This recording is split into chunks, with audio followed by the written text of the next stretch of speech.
of us who are working on one or the other aspect of this problem. So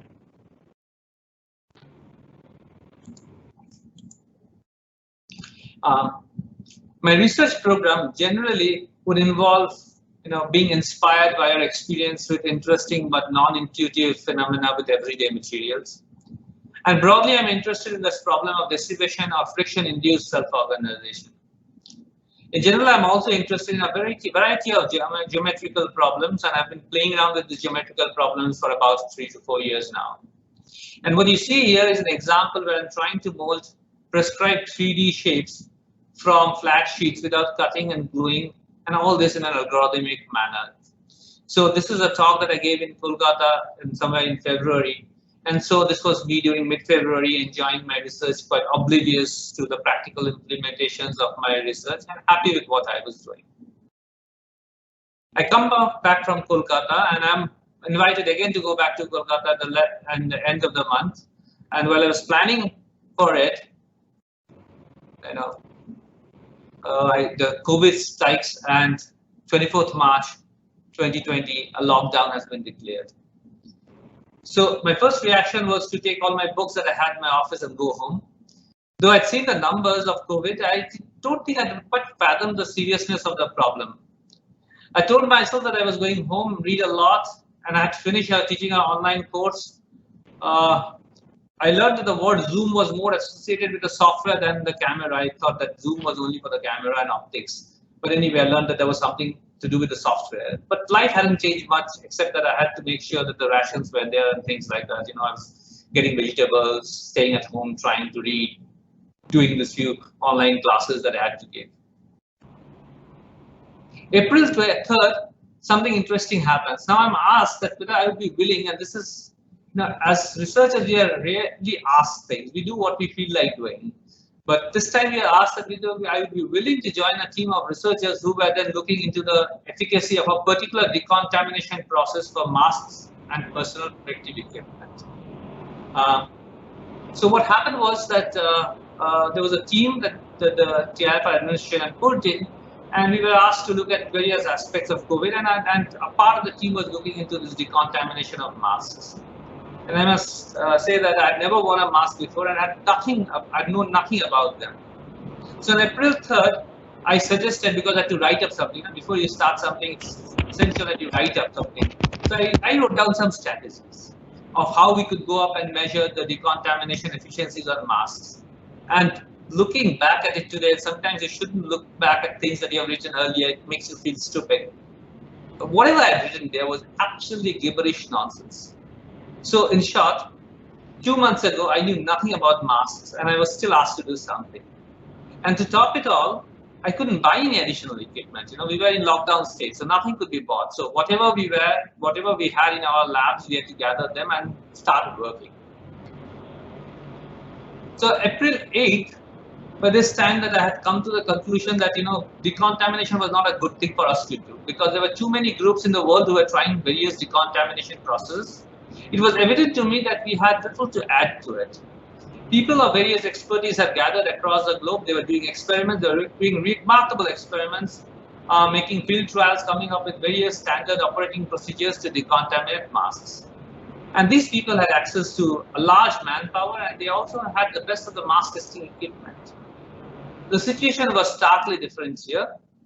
The mask testers in India are there. They are few, but they're there. But they're not easily accessible.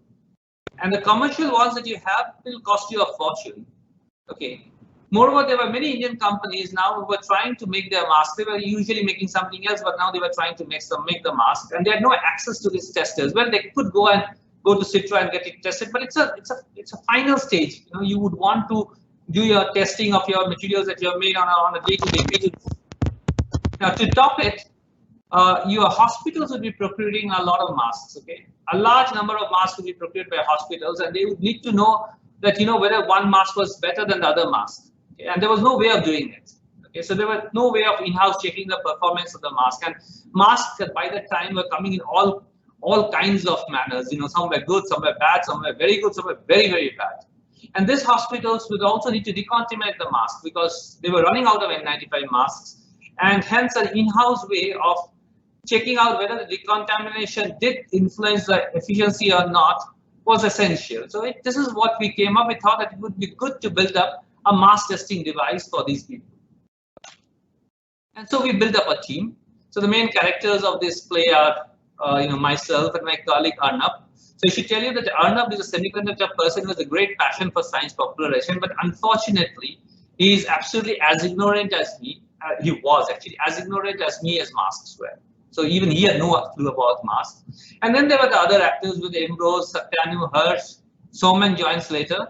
And in the later of the script, I'll introduce the character, another character in the script, and is Dub Levin, and he's from Technion. So we were working on totally different things on Dub and on abstract things, and suddenly Dub, who's a theorist, a very, very prominent theorist, a Buckley Prize winner, he jumps into and gets his hands dirty with masks, and I'll tell you the story. Okay. So here comes 9th of April. So now we have from 3rd of April, it's 6 days over, and 9th of April, we have our first set of data. We have successfully measured the filtering efficiencies of various household materials. And you can see this, that what we find here is roughly that something which we call as a clean room wipe is slightly better as a masking material. If you just wanted to use that as a masking material, tie it around your face. Okay. So in about 5 days from 9th, we go from the drawing boards to the first prototype that we have. And today, this is the case. So there is a company, the startup company who has procured some funds, and I understand a pretty considerable amount of funds, and they are trying to build these mass testers at a commercial scale. We have been helping Tata Memorial Hospitals in choosing their masks. The WhatsApp snapshot that you see here is a comment from the hospital when Arnab, who was testing one of their masks, found that particular mask was extremely bad. Okay, so so we have been helpful with them, and there were other companies which were making masks, and we have helped them a lot to design their masks to improve on their mask qualities, and all this while we were in the lockdown state. And the story unfolds. I'll tell you also about how we made a battery-operated mask, and how we found processes in which you could improve the filtering efficiencies of old and decontaminated masks. Okay. That's the story. But then what we also learned was, while doing all of this, I learned some really cool physics, and this is the physics that I want to share with you today. Okay.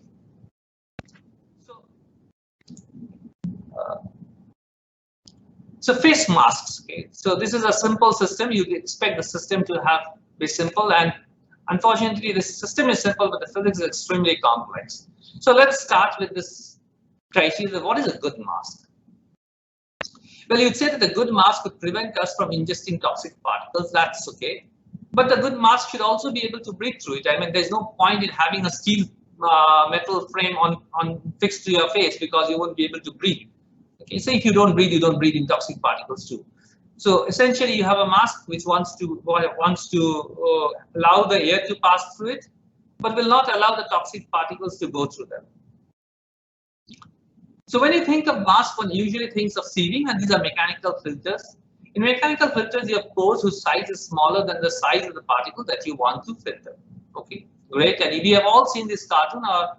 What is being shown here is something that we see at all construction sites. So you actually put in sand, and a certain grade of sand passes through the sieve and falls on the other side. It's a finer grain. The coarser grain falls on the side of the person who is throwing the sand at.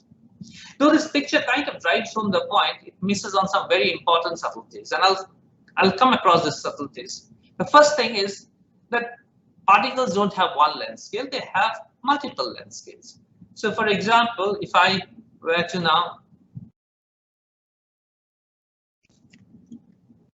so for example, if I were to think of this,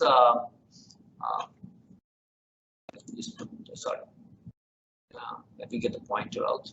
Okay, so if I think about this is a mask, so this is one length scale in the problem, which is L. Okay, this is the length scale of the problem. There's other length scales in the problem, which is the problem of the length scale of the particle. So the particle will have a length scale A. So if A is larger than L, this particle doesn't go through. However, if you have an ellipsoidal particle, then you have three length scales in the problem. If it's an ellipse, it's two length scales. There's a minor axis and there's a major axis. Now, if the minor axis is smaller than the largest length scale that you have here, then this object is going to go through. So essentially, to stop something, you need the smallest length scale that you, the largest length scale that you have here. Well, the smallest length scale that you have in your particle to be larger than the largest length scale that you have in your seed. Okay? So essentially, this length scale should be larger than this length scale, and then you can stop the particle. Moreover, these meshes are not really two-dimensional. These meshes are three-dimensional. Okay. So this is another cartoon. This is not from a mesh, but nevertheless, a mesh will look like this. It drives home the point, though, that most common phase materials have mesh made up of non-woven polypropylene fibers. Consider a particle that is coming from this side, from the left, and it goes towards the right. And the chance that the particle will get trapped in this mask will also depend on the time that the particle spends in the mask. Now, if the particle spends a long time in the mask, then it's likely that the particle is going to get trapped. Now, there is a problem in looking at this problem. If you look at a cross section of this, for example, if you look at this cross section, which you say you have a lot of straws, and you basically cut it. Okay, this is the cut. These are your fibers. This white parts are your fibers, and this black portion is the pore section. Now, there is a proper length scale which is associated with either the lattice spacing or with the diameter of the pores.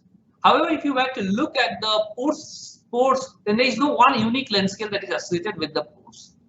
Now, you could find out there's a distribution of length scales. And how do you find out distribution of length scales? If I can draw, let me just draw it for you. So let me think that you have three. You have one circle up here, you have another circle up here, and you have another circle up here. Now, this portion up here is basically your pore. And how do you find the distribution of the pore? You try to fit in how many circles you can actually fit into this. And you can see that here you can fit in a circle which is very small in radius. Here you will fit in a circle which is a bigger radius. So there are a large number of circles that you can fit in. So you can get a pore size distribution. So you get a support size distribution up there. There will be some average pore size, there will be some smallest pores, and there will be some large size pores. Okay. And what you need to know is that the smallest size pores should basically be larger than the smallest size particle, the size of the particle that you are trying to filter. If you don't do this, then this particle is going to go through the rest. Now, you also need to attach the particles and detach the particles, right? So essentially, the particles come and they stick to the surface, and they stick to the surface because there are forces of van der Waals interactions. There are electrostatics, there are forces of your capillary bridges, and so on and so forth. But then we constantly breathe through this mask, right? So essentially what we do is we are passing some air across through it. So if you have an air across it, then you kind of apply a shear to this particle. So then this particle would want to actually move on this surface, and you don't want it, because if it moves on the surface, then you don't know what will happen to this particle. So this, for example, let this be an ambient site, which is outside, and this is your face. You don't want your particles to move into your face. Okay. So to do this, what you need is a particle's transport properties along the mask fibers to be as low as possible. Unfortunately, most of these terms that I talked about is van der Waals interaction. For example, van der Waals interaction is a z-dependent force. It just depends upon the distance of the particle from your surface. It does not depend upon the x and the y's. Okay. However, if you want the particle to stick over here, then you would need a force in the x component. Now let me write what is an x component. This is the x direction for you. This is the x direction for you. And you would want the x direction to be not equal to 0. And this will only be possible if you have a roughness on the particle. So if the potential is del u by del x is not equal to 0. And that happens when basically your potential is a corrugated potential. This would mean that if you have very smooth fibers, they don't work very well. You need to have rough fibers, because what rough fibers will do is they will add the pinning of the particle to the substrate. And if you have a large pinning on the substrate, the particle will stay put on the surface. You don't want the particles to actually get transported as a result of your breathing through the fibers. Okay. But how do you breathe through the fibers? You use your lungs, right? That's the problem now. Because typically, when you breathe, you inflate and deflate our lungs, and in every cycle of a breath, we roughly exchange about half a liter of the gas. So in essence, the lungs is working as an example of a Boyle's law. However, if we add a large hydraulic resistance, and imagine what you're doing, you add a huge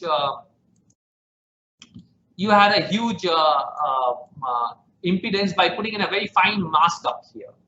Now, what it does is it changes the flow rate that you have in the pipe. So essentially, less amount of air comes into your lungs, and because less amount of air comes into your lungs, you basically feel excreted, you can't breathe, and you're left panting for breath. And you can do this very simple experiment, and this is like this: you take a syringe up here, and basically try to push the syringe, the piston of the syringe with some force, and apply a constant force up here. Now, if you constrict the mouth of the syringe, then basically you'll find that the velocity with which the plunger is going to go down is going to be very low. Now, because your plunger is going down and up periodically in time, you're breathing about 8, 9, 10 breaths per minute, and because you're doing that, then you're only breathing in only a little amount of air. So you essentially cannot apply masks which are very high impedance masks. Okay? So for smaller particles, mechanical filtration is not a feasible thing, because for that you would have to have very fine meshes. Very fine meshes will give you a large amount of hydraulic impedance, and this is not feasible. Okay? So this is seriously compromise on the breathability of the mask.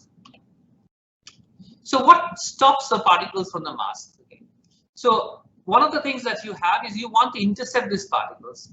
One of the ways of intercepting the particle is just basically that the particle goes and bangs along the surface. So essentially you have a particle which comes along the streamline, and these streamlines are basically the lines which the air takes, and they usually wrap around a fiber. So what you see here is a front end view of the fiber. So you have a cross section, you're seeing the fiber from the front end, and the fiber is running in the Z direction behind you, into the screen.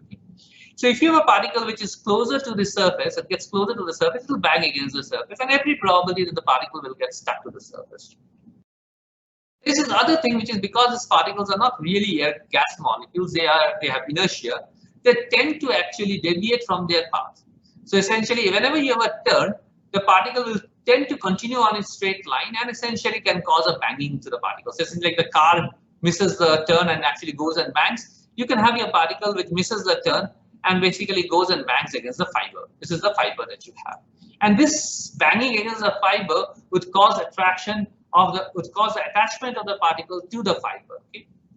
So that's another way that you can have the particle to get stuck to the surface. There's another way, which is the diffusion. The particle is diffusing about. This is like a drunken man, and the lateral extent by which the particle is diffusing goes roughly as a square root of t, and it's inversely proportional to the diameter of the particle. So essentially, if you have a particle which is a very small diameter, then it will start to diffuse or do a lateral excursions, large lateral excursion. It also depends upon the temperature and viscosity of air and things like that. So if you have very large viscosity and the viscosity goes in this parameter zeta, and then basically you will have a particle which will not do a large amount of diffusion, and you will realize that zeta A is just the Stokes stack coefficient, which is 6 pi eta A for a sphere falling in a liquid. Now, so fine particles diffuse, and by diffusion you can bring the particle close to the surface. So in essence, this is what you have. You have a bare bone particle, and there is a length scale into the problem, which is this length scale, and this length scale is much larger than the smallest length scale that you have in your system, and this mask will not be able to filter it.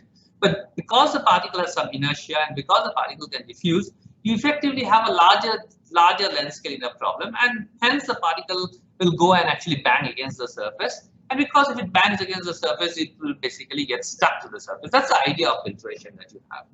But sometimes this is not enough. So what you do is you add electrostatics into the problem. And the electrostatics, you know, is a long-range interaction. Electrostatics is 1 by R potential. So basically you have a long-range interaction. And we know that if you charge your comb, it basically draws pieces of particles from large distances. And you can calculate that the force is pretty large because these pieces of paper actually weighs considerably if you're comparing it to those very small size particles that you can have in here. So in essence, that you have a fiber, and the idea is to get the charge on a fiber, and these charged fibers are usually called electrodes, and there are ways of getting charge onto the fibers, and I'll come to that later.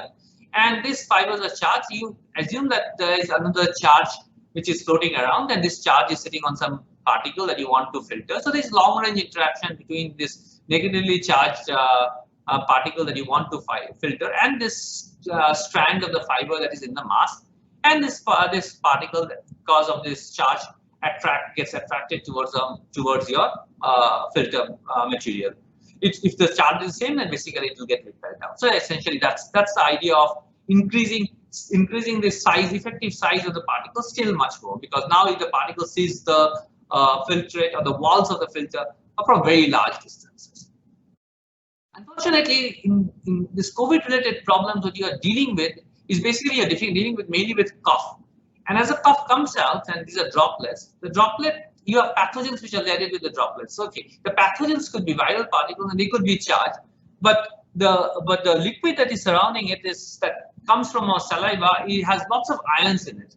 And essentially, if you have lots of ions, so let's assume that you have some charges on these pathogens, say viruses have some negative or positive charges, and there are lots of counter ions up here. This will screen all the electrostatics that you have here.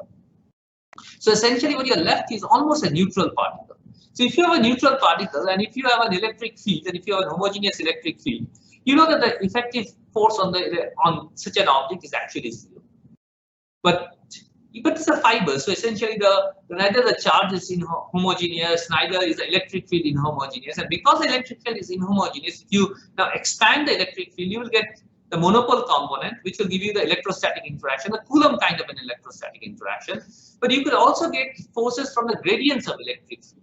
And the forces or gradients of the electric field can act on dielectric objects which are not charged. Okay. So these objects can now then be attracted or repelled out from the gradients of the electric field depending on parameters. And essentially what we see is there's a force now acts on the gradient of the electric field. The sign depends upon various other parameters and we're not getting into it. So there is a long range interaction, even if the droplet that you are thinking about is not electrostatically charged. So even neutral particles, just because they are gradients in the electrostatic field, suffers a potential. So it suffers a force, so experiences a force acting on it.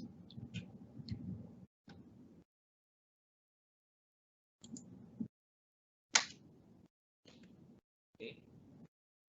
So you have this mask and you have this mask to filter these particles, and you have cloth mask and you have N95 mask, and you can have your mask better from your handkerchief and whatnot. So what does N95 mean? Well, the first letter N means oil resistant, and the second letter means that it filters particles at 300 nanometers. And I should actually point this out that today in the market there are a lot of N95 masks which tells you that they filter 95% of the particles at about 1 micron scale. I mean, whether they're good or bad, it's a different issue, but they are certainly not the N95 mask, and you should look out for it. It's actually there in the brochures, and it's a kind of I would say it's not the right way of presenting a product. Okay. So these are specifications that you can have for N95 mask, and this is from the 3M technical manual. So what you do is they filter about 95% of the particles, and these are roughly at about 300 microns. They use sodium chloride as aerosol, and they flow the sodium chloride at a large flow rates, and they measure your differential pressure that drops across your mask, and that's how the mask is actually said whether it's an N95 mask or not. And you can have various brands of N95 masks. As far as I understand, in USA it's called an N95 mask. In Europe, FF2. There's a K95, KN95 from China. Australia has a P2.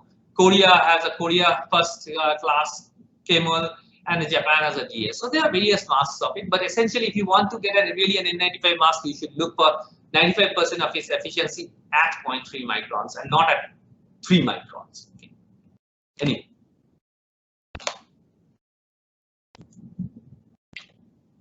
So, it's the last slide. Okay.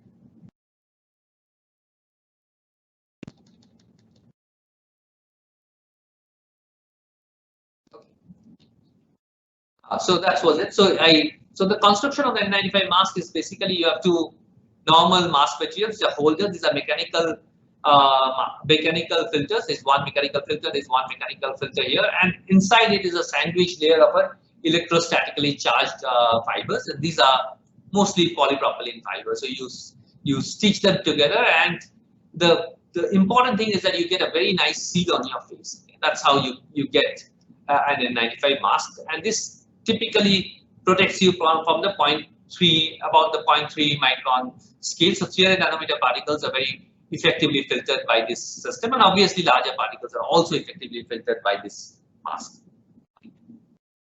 So, but what am I trying to filter? I gave you this number of 0.3 microns, and where did that come from? You know, there's no natural scale of 0.3 microns that I know of. So if you look at the size distribution of biology origin particles that you have in the air, so you can have pollens which is 10 micrometers and larger. You can have viruses which can be found from tens of nanometers and hundreds of nanometers. You can have bacteria which is about a fraction of a micron to tens of microns, and you could have pollens which is much larger. But the point is, nothing comes here in the range of about your 300 nanometers. It doesn't look to be a sweet spot, okay, at least for these kinds of materials. So if you want to filter out things which are larger than a micron, a mechanical filtration is good.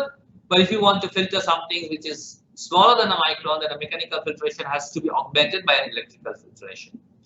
Unfortunately, if you go really very small in size, this is the size which is in the virus range. The COVID is somewhere up here. This is not the size which most filters will be able to filter out. Okay? So this is not the size for which N95 masks are made for. So the N95 masks are made somewhere up here. And the reason we think that the N95 masks can be good for us is because of this particular reason. Is that when we speak, we actually throw out droplets. And in influenza or COVID-19 like related viral diseases, the disease spreads mainly via the droplet route. Even as we speak, we inject fluid droplets. These droplets contain viral particles, and ingesting these droplets can cause transmission of diseases. So where does these droplets come from? Essentially, these droplets come from a very interesting fluid dynamics instability, and this is the instability that you have. Suppose you have an irritant or some particle which is an irritant to your respiratory system, and you ingest this particle inside it. And your respiratory system has basically a mucus lining on it. And then there is a trigger, and the trigger goes up to your brain and tells you that, you know, I should now cause my diaphragm to send in a gust of air. So the trigger particle gets stuck on the mucus lining of your respiratory system. The cough receptor sends a signal right to your brain. The brain says, you know, send in a gust of air. Then you start to cough, and basically when you start to cough, you send in a very large gust of air through it, and this gust of air actually passes over this mucous membrane, and this mucous membrane then breaks open. And the reason it happens is something like this. You have a fast-moving gust of air. You have this mucous membrane up here. So there is this mucous membrane up here. Okay. And because you have a gust-moving membrane, there you basically create a perturbation. Now, if you look up here, then the velocity of the air is larger up here, which means that the pressure is lower up here. That would mean that this would go up because there is a Bernoulli lift up here. The pressure, the velocity is lower here, so the pressure is higher here. So there is a downward force up in this direction, and so essentially you get a modulation of your mucus layer up here. As the wind goes higher and higher, with time you get this modulation which takes the shape of this the waves, and these waves tend to break off, and this is what gives you the droplets. Okay. So you can see from Wikipedia, this is classically in fluid dynamics known as a Kelvin-Helmholtz instability, and it happens in seas, it happens in clouds. It basically happens when there is a velocity difference between two materials. Okay, so two liquids, there is a velocity difference. The interface becomes unstable, and you start getting waves on it. This is why you get waves in the deep sea. Okay, Kelvin-Helmholtz instability is also found in nature. This kind of fluctus clouds are a result of Kelvin-Helmholtz instability. But anyway, now that we have learned that why we have droplets, let's look at what is the size distribution of these droplets.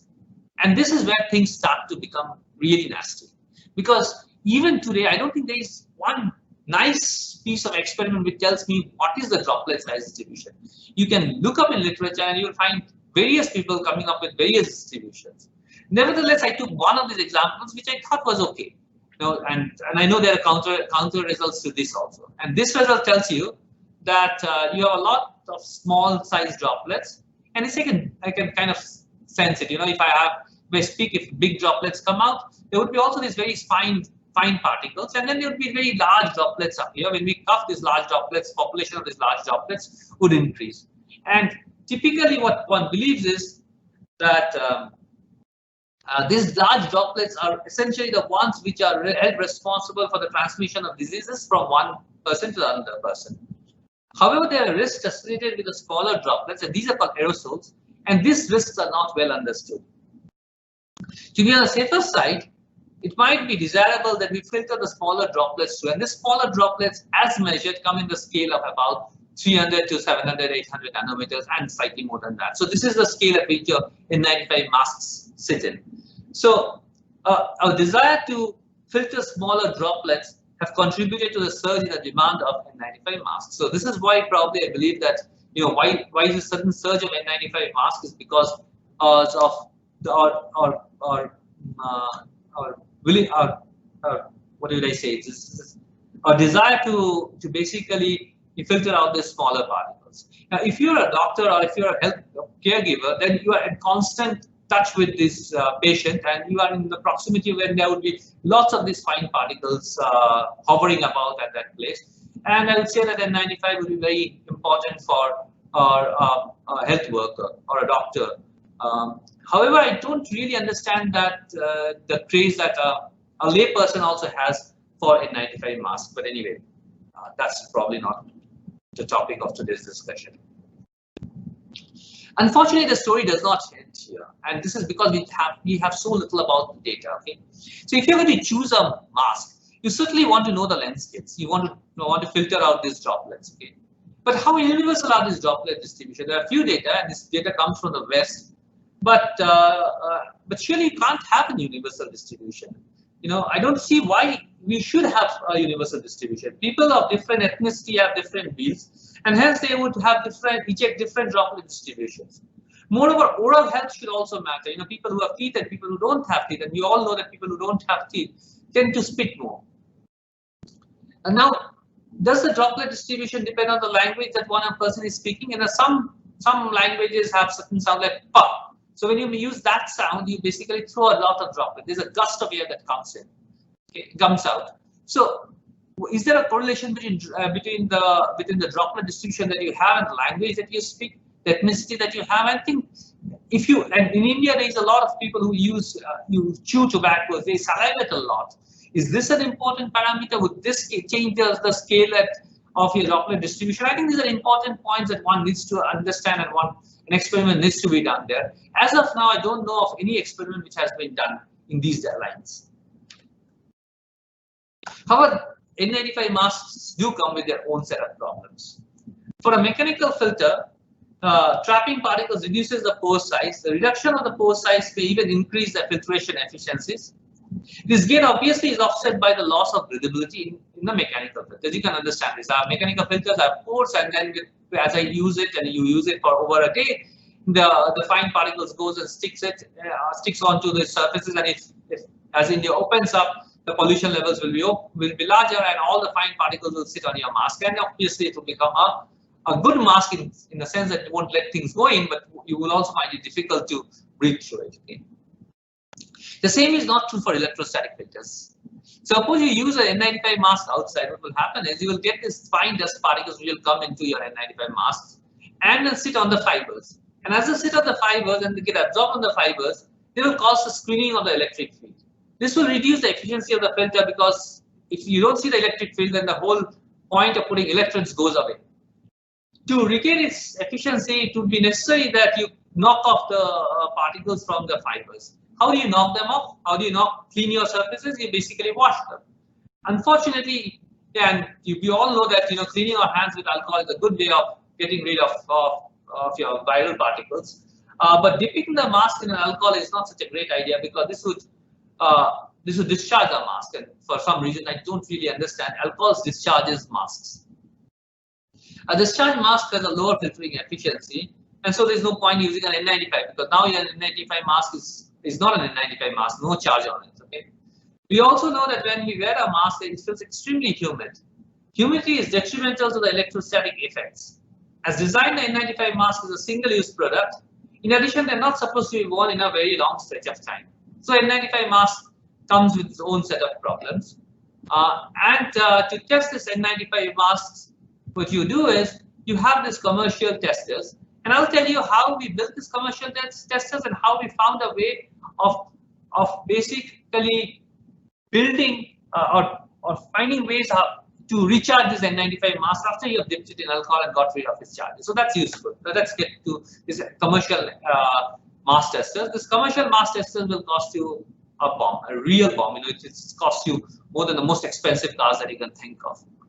I'm not getting you the numbers, but way much more than what a hospital would be willing to spend on.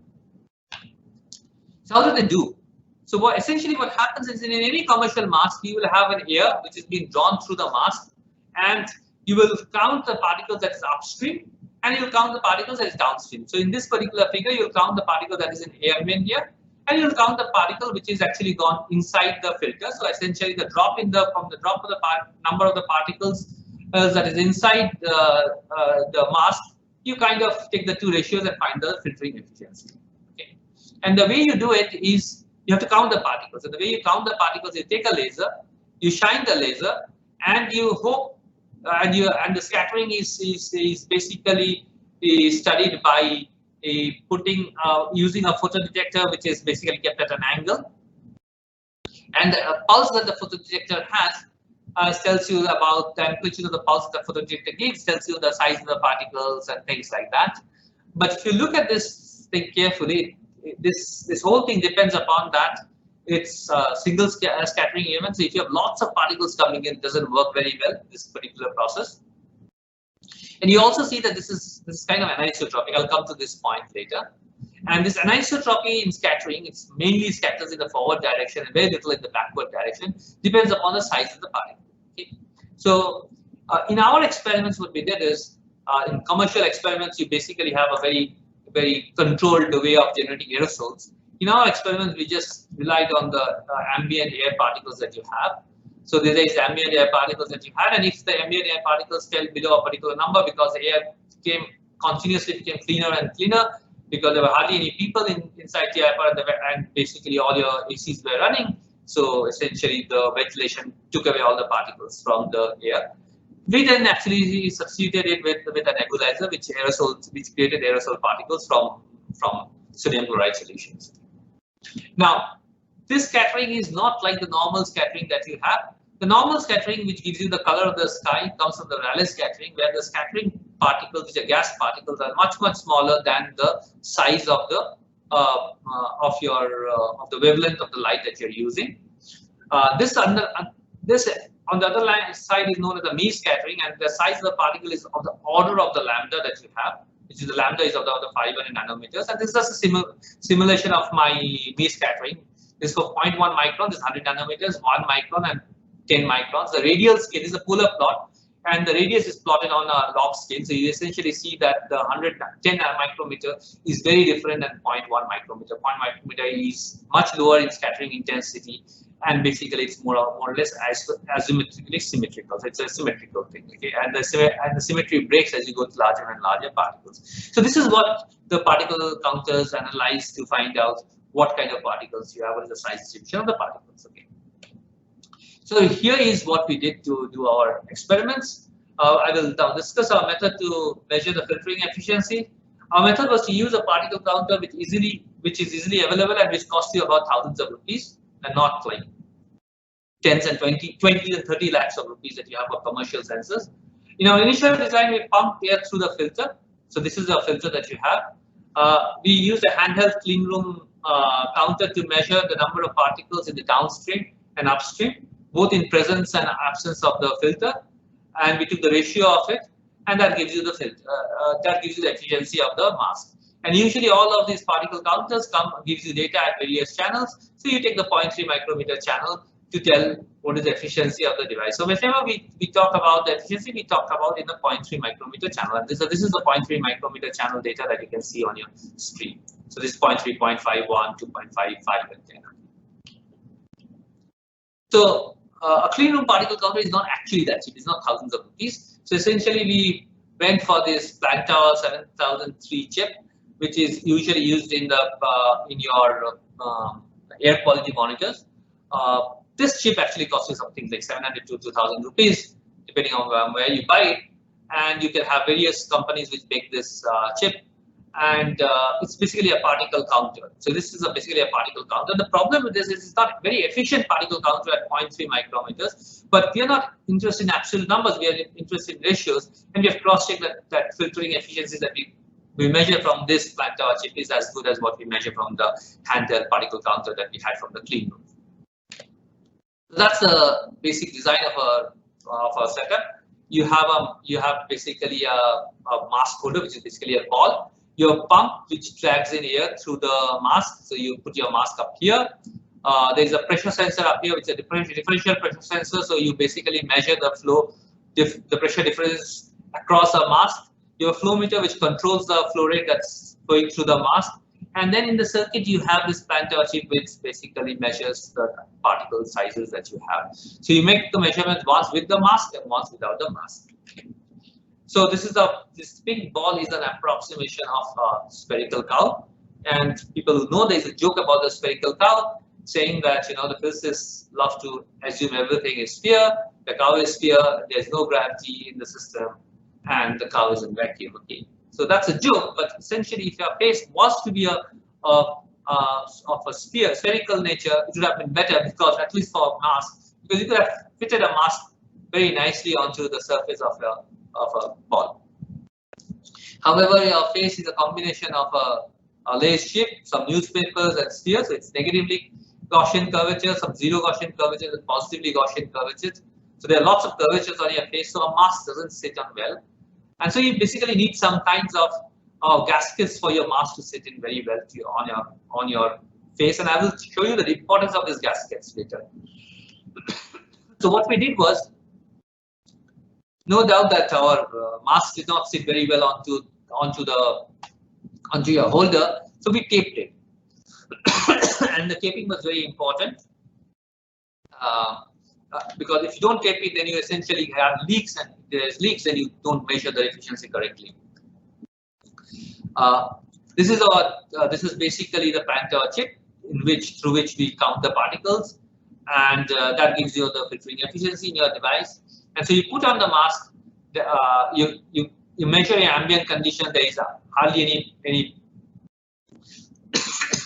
So you measure the ambient conditions without the mask in. There's large number of counts. You put in the mask, the counts immediately drop. And so depending on what quality of your mask you have, you basically can have different efficiencies. So this mask 1 has 68%, mask 2 has 60%, and mask 3, which is a N95 mask, has greater than 96% efficiencies of filtration, and all of this is at 0.3 micron channels. The importance of getting the right fit, because if you don't get the right fit, for example, if you have not taped in, then you have lots of leakages in the system, and you can actually have a filtration which is as low as 71%. You tape it up, it goes to 94.4%. Essentially, what happens is even ordinary masks, if you tape it properly, for example, you can basically get to efficiency which is close to 91%. So we have been playing around with gaskets and putting gaskets onto your faces, and that gives you a very high efficiency. So I'll basically show you.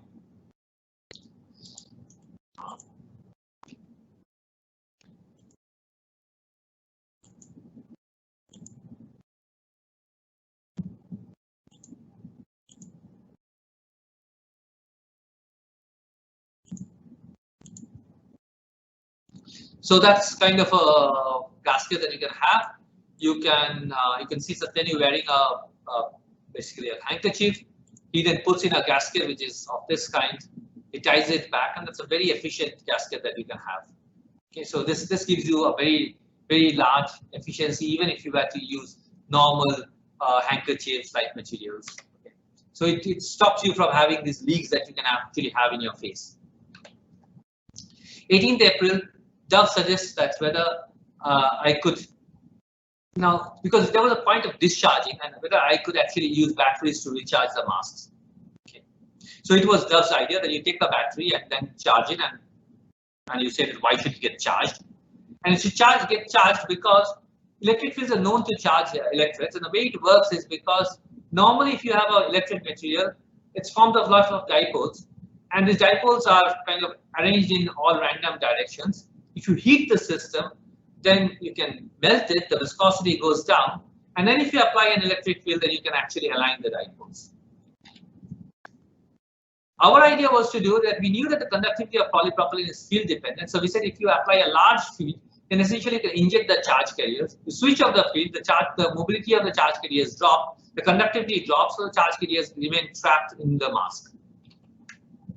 So this was our idea of, and we figured out that filtration on efficiencies and charges on masks are directly correlated. Things which have much more charges tend to filter much better. So our idea of recharging the mask was to basically take a mask which is discharged, place it between two electrodes, and apply a high field to it. We found that the amount of charge that we could inject into the system depended upon how long you charge the system. So I've shown you that unambiguously that you can charge a discharge system.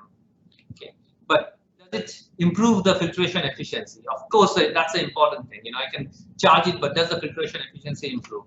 So for this, what we did was we took a charged pristine mask, measured its charge, measured its filtration efficiency, discharged the mask, measured the filtration efficiency and the charge again, then recharged the mask and did the same protocol, measured eta and Q, and we show that the recharging does improve the efficiency of your old discharged masks. And this is an example. So if you do a old mask which is discharged, it gives you 77%. If you charge it at 1 kilovolt for about 5 minutes, you get to 86%. And we compare it to about 95%, which is for a pristine mask. Obviously, I've just charged this thing for 5 minutes. But there's a problem with this, because over time, and this is true with any electrodes, even N95 masks, over time N95 masks lose their charges, and that's why you don't wear it for very long periods of time. There's a discharging in the system. And any electrodes will actually do that because there are things that it gets absorbed to on the surface. So it would be a good idea to recharge the masks. And that was the idea of doing a battery operated mask. So what we did was we developed a technique in which we applied a voltage to a mask material, and we could convert we could come up with a design of a simple capsule which could be used in a 3D printed mask, and this could be operated at efficiencies which is greater than 96% for very long periods of time. Okay, so if I can get it working, this is the idea that you have certain you wearing this mask, and essentially what you see is a filter up here. Let me just look at it. So that's the two metal meshes that you have, and these are your filters that you have in between them. And this is a filter cartridge. This is a 4-volt battery, and that's a voltage multiplier that you have in the system. And the way you make them is that you take these two metal meshes, you put a gasket so that you don't want to electrically short them, and having put the metal meshes, you basically put your standard polypropylene fibrous materials inside the gaskets. You cover it with another gasket, put the counter electrode on the top of it, and close it down. And this capsule gives easily an efficiency which is greater than 96%. We have even recorded numbers which are much larger than that. So I'm coming to the end of my talk. So in conclusion, so what we have done is we have developed a prototype of a mask testing device which is cheap, steady, and easily deployable. And actually, we have shared this open. It's an open source design, so we have shared it with many people, and there are other people who are using this design. We have shown that you can use electric fields to recharge old masks, which is good because you can now clean up these old masks and then recharge them and use it again. And then we found that a cartridge-based method of using masks, which gives you easily and efficiencies of more than 96%, is good because it can be sanitized, it can be used for many times, and it maintains charge because it's connected to a charge source. So thank you very much.